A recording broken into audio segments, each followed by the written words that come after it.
ফেসবুকে যারাই কাজ করে তারা কিন্তু এই জিনিসটা বোঝে।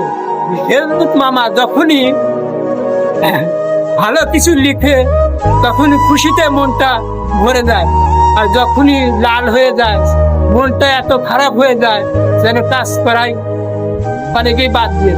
কিন্তু বাদ দেওয়া যাবে না, লেগে থাকতে হবে, কাজ করতে হবে।